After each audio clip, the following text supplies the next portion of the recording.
Assalamualaikum semuanya. Di video kali ini kita akan membahas mengenai pemeriksaan HB, pemeriksaan golongan darah, pemeriksaan urin untuk kehamilan, dan pemeriksaan sekret vagina untuk pap smear. Yuk simak videonya.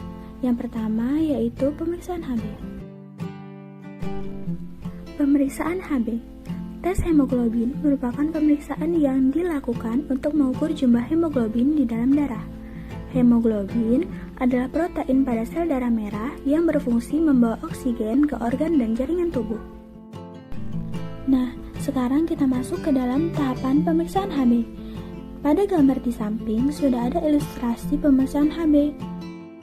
Yang pertama, yaitu masukkan N10HCl atau 0,1 HCl ke dalam tabung hemometer atau hemoglobinometer sampai mencapai angka 2 atau meniskus atas.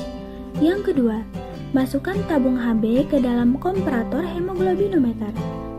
Yang ketiga, lakukan sampling darah kapiler pada jari tangan. Yang keempat, ambil darah menggunakan pipet hemoglobinometer yang mempunyai ukuran volume 20 sampai 0,02 ml. Yang kelima, masukkan ke dalam tabung HB.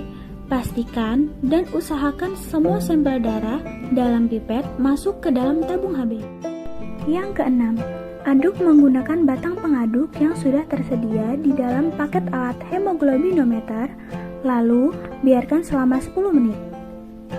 Yang ketujuh, masukkan ke dalam air suling atau aquades ke dalam tabung HB, tetes demi tetes, sambil sesekali diaduk sampai warna sampel darah yang ditambahkan 0,1 HCl sama dengan warna standar pada komparator. Yang kedelapan, baca hasil kadar HB pada tabung HB dengan cahaya terang alami atau lampu. Pembacaan meniskus atas. Laporkan hasil dengan satuan G/dl atau gm/dl. Mari mengetahui nilai HB normal. Nilai HB normal pada perempuan yaitu 12-16 gram per dl, sedangkan pada laki-laki 14-18 gram per dl. Sekarang kita masuk ke tahapan golongan darah. Secara umum, golongan darah dibedakan menjadi 4 tipe utama, yaitu A, B, AB, dan O. Penentuan golongan darah ini dilakukan berdasarkan antigen A dan B serta antibodi yang dihasilkan untuk menghancurkan antigen tersebut. Nah, di sini adalah tabel mengenai golongan darah A, B, AB, dan O, yang mana pada grup A menunjukkan bahwa adalah golongan darah A, di mana dia memiliki antigen A dan memiliki antibodi B. Sedangkan pada grup B, golongan darah B, di mana permukaan eritrositnya mengandung antigen B, sedangkan pada serum plasmanya mengandung antibodi A. Pada golongan darah AB, ia memiliki antigen A dan B pada permukaan eritrositnya, namun di dalam serumnya tidak mengandung antibodi A atau B. Sedangkan di golongan darah O, ia tidak memiliki antigen A atau B, namun di dalam serumnya mengandung antibodi A dan B.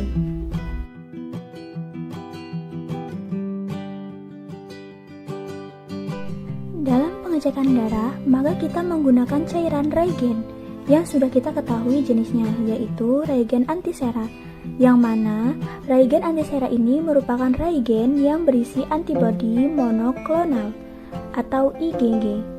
Untuk pengecekan darah sendiri ada 3 jenis antisera yang digunakan, yaitu antisera A yang berwarna biru, antisera B yang berwarna kuning, dan antisera AB yang berwarna putih. Berikut ini merupakan contoh sampel dari pengecekan darah, yaitu golongan darah O. Sekarang kita masuk ke tahapan pemeriksaan urin untuk kehamilan. Tes urin digunakan untuk berbagai keperluan. Selain mendeteksi masalah kesehatan, tes ini juga dilakukan untuk menentukan kehamilan.